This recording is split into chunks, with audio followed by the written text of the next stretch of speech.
ആകാശവാണി.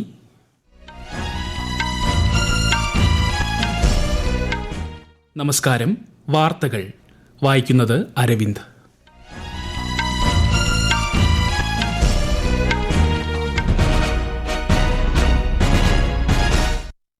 പ്രധാന വാർത്തകൾ. New Delhi railway station ദുരന്തത്തിൽ അന്വേഷണം ആരംഭിച്ച് റെയിൽവേ. മരിച്ചവരുടെ ആശ്രിതർക്ക് 10 ലക്ഷം രൂപ ധനസഹായം. അനുശോചനമറിയിച്ച രാഷ്ട്രപതിയും ഉപരാഷ്ട്രപതിയും പ്രധാനമന്ത്രിയും ഉൾപ്പെടെയുള്ളവർ. ഗോത്ര വിഭാഗങ്ങളെ പങ്കെടുപ്പിച്ച് സംഘടിപ്പിക്കുന്ന ആദി മഹോത്സവ് 2025 രാഷ്ട്രപതി ദ്രൗപദി മുർമു ഇന്ന് ഉദ്ഘാടനം ചെയ്യും. ഭാരത് ടെക്സ് 2025 പരിപാടിയെ പ്രധാനമന്ത്രി നരേന്ദ്രമോദി ഇന്ന് ന്യൂഡൽഹിയിൽ അഭിസംബോധന ചെയ്യും. മഹാകുംഭമേളയോടനുബന്ധിച്ച് നടക്കുന്ന പക്ഷി മഹോത്സവത്തിന് പ്രയാഗ്രാജിൽ ഇന്ന് തുടക്കം. കേരളത്തിലെ പൊതുവിദ്യാഭ്യാസ മേഖലയിൽ വൻ മാറ്റങ്ങളാണ് ഉണ്ടായിക്കൊണ്ടിരിക്കുന്നതെന്ന് മുഖ്യമന്ത്രി പിണറായി വിജയൻ. ISL ഫുട്ബോളിൽ ഇന്ന് മുഹമ്മദൻസി ഈസ്റ്റ് ബംഗാളിനെ നേരിടും. വാർത്തകൾ വിശദമായി. ന്യൂഡൽഹി റെയിൽവേ സ്റ്റേഷനിൽ ഇന്നലെ രാത്രി തിക്കിലും തിരക്കിലും പെട്ടുണ്ടായ ദുരന്തത്തിൽ റെയിൽവേ അന്വേഷണം ആരംഭിച്ചു. അപകടത്തിൽ മരണം 18 റിപ്പോർട്ട്. ഇതിൽ 11 സ്ത്രീകളും 5 കുട്ടികളും ഉൾപ്പെടുന്നു. CCTV ദൃശ്യങ്ങൾ കേന്ദ്രീകരിച്ച് ഡൽഹി പോലീസും അന്വേഷണം ആരംഭിച്ചിട്ടുണ്ട്. മഹാകുംഭമേളയിൽ പങ്കെടുക്കാൻ പ്രയാഗ്രാജിലേക്കുള്ള ട്രെയിൻ കാത്തുനിന്നവരാണ് അപകടത്തിൽപ്പെട്ടത്. ന്യൂഡൽഹി റെയിൽവേ സ്റ്റേഷനിൽ തിരക്കിൽപ്പെട്ട് മരിച്ചവരുടെ ആശ്രിതർക്ക് റെയിൽവേ 10 ലക്ഷം രൂപ വീതം നഷ്ടപരിഹാരം പ്രഖ്യാപിച്ചു. പരിക്കേറ്റവർക്ക് 1 ലക്ഷം രൂപയും ഗുരുതരമായി പരിക്കേറ്റവർക്ക് 2.5 ലക്ഷം രൂപയും നൽകുമെന്നും റെയിൽവേ അറിയിച്ചു. അതിനിടെ അപകടത്തിൽ മരിച്ച ബീഹാർ സ്വദേശികളുടെ ആശ്രിതർക്ക് 2 ലക്ഷം രൂപ വീതവും പരിക്കേറ്റവർക്ക് 50,000 രൂപ വീതവും നൽകുമെന്ന് ബീഹാർ മുഖ്യമന്ത്രി നിതീഷ് കുമാർ പ്രഖ്യാപിച്ചു. ന്യൂഡൽഹി റെയിൽവേ സ്റ്റേഷനിലുണ്ടായ ദുരന്തത്തിൽ അതിയായ ദുഃഖമറിയിച്ച രാഷ്ട്രപതി ദ്രൗപദി മുർമു.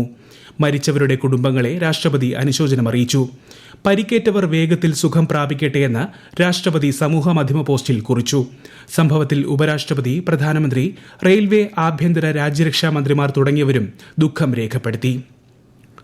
ഭാവിയെക്കുറിച്ചുള്ള ആഗോള ചർച്ചകളുടെ കേന്ദ്രബിന്ദു മാത്രമല്ല, ചർച്ചകൾക്ക് നേതൃത്വം നൽകുന്ന രാജ്യം കൂടിയാണ് ഇന്ന് ഇന്ത്യയെന്ന് പ്രധാനമന്ത്രി നരേന്ദ്രമോദി. ന്യൂഡൽഹിയിൽ ഇന്നലെ ഒരു മാധ്യമ സ്ഥാപനം സംഘടിപ്പിച്ച സമ്മേളനത്തെ അഭിസംബോധന ചെയ്യുകയായിരുന്നു അദ്ദേഹം. 1 ദശാബ്ദം കൊണ്ട് ഏറ്റവും ബൃഹത്തായ 5 സമ്പദ് വ്യവസ്ഥകളിൽ ഒന്നായി രാജ്യം മാറി. വരും വർഷങ്ങളിൽ ഇന്ത്യ 3ാമത്തെ വലിയ സമ്പദ് വ്യവസ്ഥയായി മാറുമെന്നും ശ്രീ മോദി ആത്മവിശ്വാസം പ്രകടിപ്പിച്ചു. विकसित भारत का स्पीड ऑफ डेवलपमेंट क्या होता है, ये भी आप देख रहे हैं. सिर्फ 1 दशक में भारत टॉप 5 इकोनॉमी में आ गया. और साथियों, मैं पूरी जिम्मेवारी से कह रहा हूं, अब अगले कुछ सालों में ही आप भारत को दुनिया की 3rd लार्जेस्ट इकोनॉमी बनते देखेंगे. एक युवा देश को यही स्पीड चाहिए और आज इसी स्पीड से भारत चल रहा है. വികസിത ഭാരതം എന്ന ലക്ഷ്യത്തിലേക്കുള്ള യാത്രയിൽ സ്വകാര്യ മേഖലയെ സുപ്രധാന പങ്കാളിയായി സർക്കാർ കാണുന്നുവെന്നും പ്രധാനമന്ത്രി പറഞ്ഞു. ആദി മഹോത്സവ് 2025 രാഷ്ട്രപതി ദ്രൗപദി മുർമു ഇന്ന് ന്യൂഡൽഹിയിലെ മേജർ ധ്യാൻചന്ദ് സ്റ്റേഡിയത്തിൽ ഉദ്ഘാടനം ചെയ്യും. ഗോത്ര വിഭാഗങ്ങൾക്കിടയിൽ സംരംഭകത്വം പ്രോത്സാഹിപ്പിക്കുക, ഗോത്ര സമൂഹങ്ങളുടെ കരകൌശലം, സംസ്കാരം, ഭക്ഷണം തുടങ്ങിയവ പ്രചരിപ്പിക്കുക എന്നിവയാണ് പരിപാടിയുടെ ലക്ഷ്യം. ന്യൂഡൽഹിയിലെ ഭാരത് മണ്ഡപത്തിൽ നടക്കുന്ന ഭാരത് ടെക്സ് 2025 പരിപാടിയെ പ്രധാനമന്ത്രി നരേന്ദ്രമോദി ഇന്ന് വൈകുന്നേരം അഭിസംബോധന ചെയ്യും. അസംസ്കൃത വസ്തുക്കൾ മുതൽ ഉൽപ്പന്നങ്ങൾ വരെയുള്ള മുഴുവൻ തുണിത്തരങ്ങളുടെയും മൂല്യശൃംഖലയെ ഒരു കുടക്കീഴിൽ കൊണ്ടുവരുന്ന പരിപാടിയാണ് ഭാരത് ടെക്സ് 2025. വെള്ളിയാഴ്ച ആരംഭിച്ച പരിപാടി നാളെ സമാപിക്കും. മഹാകുംഭമേളയോടനുബന്ധിച്ച് നടക്കുന്ന പക്ഷി മഹോത്സവത്തിന് പ്രയാഗ്രാജിൽ ഇന്ന് തുടക്കമാകും. പ്രകൃതിയുടെയും പക്ഷികളുടെയും സംരക്ഷണം സംബന്ധിച്ച് അവബോധം സൃഷ്ടിക്കാൻ പരിപാടി ലക്ഷ്യമിടുന്നു. ഗംഗ, യമുന, ചമ്പൽ നദിക്കരകളിൽ കാണപ്പെടുന്ന ഇന്ത്യൻ സ്കിമ്മർ പക്ഷിയാണ് പരിപാടിയുടെ ഭാഗ്യചിഹ്നം. കാലാവസ്ഥാ വ്യതിയാനം സംബന്ധിച്ച ഒരു സമ്മേളനവും പ്രയാഗ്രാജിൽ ഇന്ന് ആരംഭിക്കും. ഉത്തർപ്രദേശ് മുഖ്യമന്ത്രി യോഗി ആദിത്യനാഥ് സമ്മേളനം ഉദ്ഘാടനം ചെയ്യും. കേരളത്തിലെ പൊതുവിദ്യാഭ്യാസ മേഖലയിൽ വലിയ മാറ്റങ്ങളാണ് ഉണ്ടായിക്കൊണ്ടിരിക്കുന്നതെന്ന് മുഖ്യമന്ത്രി പിണറായി വിജയൻ. സംസ്ഥാനത്തെ വിദ്യാഭ്യാസ മേഖലയുടെ വികസനത്തിന് പൊതുസമൂഹം വലിയ പങ്ക് വഹിച്ചതായി മുഖ്യമന്ത്രി പറഞ്ഞു. കണ്ണൂർ പെരളശ്ശേരി AKG സ്മാരക ഗവൺമെന്റ് ഹയർ സെക്കൻഡറി സ്കൂളിന്റെ പുതിയ കെട്ടിടം ഉദ്ഘാടനം ചെയ്യുകയായിരുന്നു അദ്ദേഹം. 20 കോടി രൂപ ചിലവഴിച്ചാണ് കെട്ടിടം നിർമ്മിച്ചത്. ചടങ്ങിൽ മന്ത്രി V ശിവൻകുട്ടി അധ്യക്ഷനായി. ഖത്തർ അമീർ Sheikh Tamim bin Hamad Al താനി 2 ദിവസത്തെ സന്ദർശനത്തിനായി നാളെ ഇന്ത്യയിലെത്തും. പ്രധാനമന്ത്രി നരേന്ദ്രമോദിയുടെ ക്ഷണപ്രകാരമാണ് സന്ദർശനം. ഈ മാസം 18-ന് രാഷ്ട്രപതി ഭവനിൽ അദ്ദേഹത്തിന് ആചാരപരമായ സ്വീകരണം നൽകും. സന്ദർശനത്തിൽ രാഷ്ട്രപതിയുമായും പ്രധാനമന്ത്രിയുമായും അദ്ദേഹം കൂടിക്കാഴ്ച നടത്തും. വ്യാപാരം, നിക്ഷേപം, ഊർജ്ജം എന്നീ മേഖലകളിൽ ഇന്ത്യയും ഖത്തറും തമ്മിലുള്ള ബന്ധം ശക്തമായി തുടരുകയാണ്. ഈ വാർത്തകൾ ആകാശവാണിയിൽ നിന്ന്. ആകാശവാണി വാർത്തകളും വാർത്താ അധിഷ്ഠിത പരിപാടികളും all India radio news Thiruvananthapuram YouTube ചാനലിലും @all India radio news Thiruvananthapuram Facebook പേജിലും AIR ന്യൂസ് _ ഇൻസ്റ്റഗ്രാം അക്കൌണ്ടിലും @AIR ന്യൂസ് _ X ഹാൻഡിലും ലഭ്യമാണ്. വനിതാ പ്രീമിയർ ലീഗ് 2020 ക്രിക്കറ്റിൽ ഇന്ന് ഗുജറാത്ത് ജയന്റ്സ് UP വാരിയേഴ്സുമായി ഏറ്റുമുട്ടും. ഇന്നലെ നടന്ന മത്സരത്തിൽ മുംബൈ ഇന്ത്യൻസിനെ 2 വിക്കറ്റിന് ഡൽഹി പരാജയപ്പെടുത്തി. ISL ഫുട്ബോളിൽ ഇന്ന് മുഹമ്മദ് നസി ഈസ്റ്റ് ബംഗാളിനെ നേരിടും. കൊൽക്കത്തയിൽ രാത്രി 7:30 മത്സരം. ഇന്നലെ നടന്ന മത്സരത്തിൽ എതിരില്ലാത്ത 3 ഗോളിന് ബ്ലാസ്റ്റേഴ്സിനെ മോഹൻ ബഗാൻ പരാജയപ്പെടുത്തി. ഇതോടെ മോഹൻ ബഗാൻ പോയിന്റ് പട്ടികയിൽ ഒന്നാമതെത്തി. മുംബൈയിൽ നടന്ന fit India Sunday zone cycle പരിപാടിയിൽ കേന്ദ്രമന്ത്രി മൻസുഖ് മാണ്ഡവ്യ പങ്കെടുത്തു. ഗേറ്റ് വേ ഓഫ് ഇന്ത്യ മുതൽ ഗിർഗാവ് ചൌപ്പട്ടി വരെ അദ്ദേഹം സൈക്കിളിൽ യാത്ര ചെയ്തു. ഫിറ്റ് ഇന്ത്യ എന്ന ലക്ഷ്യം സജീവമായി നിലനിർത്താൻ പരിപാടി സഹായിക്കുമെന്ന് കേന്ദ്രമന്ത്രി പറഞ്ഞു. സൈക്കിൾ സവാരി മലിനീകരണം കുറയ്ക്കുമെന്നും അമിതവണ്ണത്തിനെതിരെ അവബോധം സൃഷ്ടിക്കാൻ ഇത്തരം പരിപാടികളിലൂടെ കഴിയുമെന്നും ശ്രീ മാണ്ഡവ്യ അഭിപ്രായപ്പെട്ടു.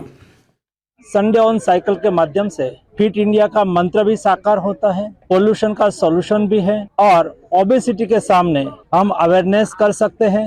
और फिट इंडिया जब देश के नागरिक फिट रहेंगे तो सोसाइटी स्वस्थ रहेगी और स्वस्थ समाज ही समृद्ध राष्ट्र का निर्माण कर सकता है. കാശി തമിഴ് സംഗമത്തിന്റെ 3ാം പതിപ്പിന് ഉത്തർപ്രദേശിലെ വാരാണസിയിൽ തുടക്കമായി.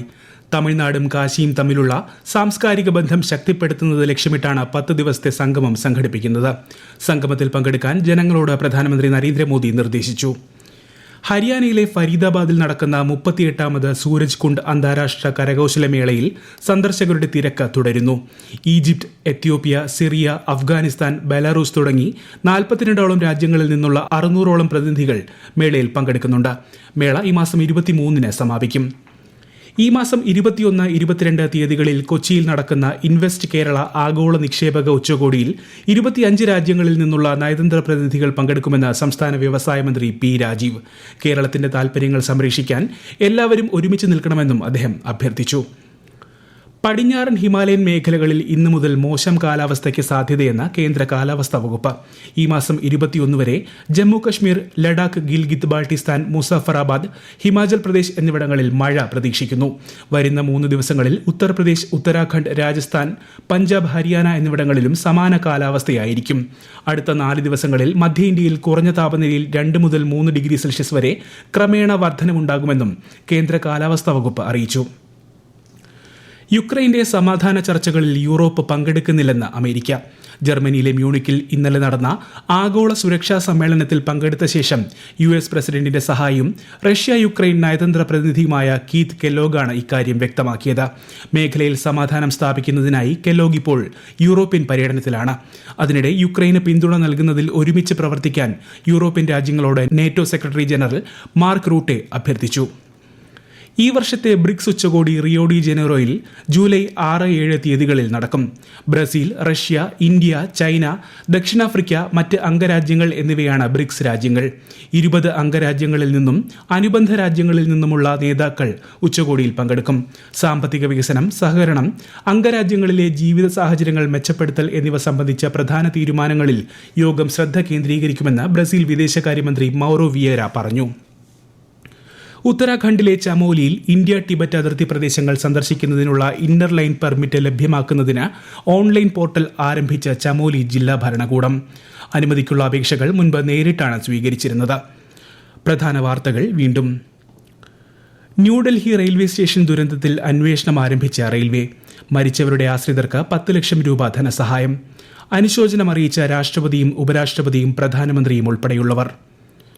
ഗോത്ര വിഭാഗങ്ങളെ പങ്കെടുപ്പിച്ച് സംഘടിപ്പിക്കുന്ന ആദി മഹോത്സവ് 2025 രാഷ്ട്രപതി ദ്രൗപദി മുർമു ഇന്ന് ഉദ്ഘാടനം ചെയ്യും. ഭാരത് ടെക്സ് 2025 പരിപാടിയെ പ്രധാനമന്ത്രി നരേന്ദ്രമോദി ഇന്ന് ന്യൂഡൽഹിയിൽ അഭിസംബോധന ചെയ്യും.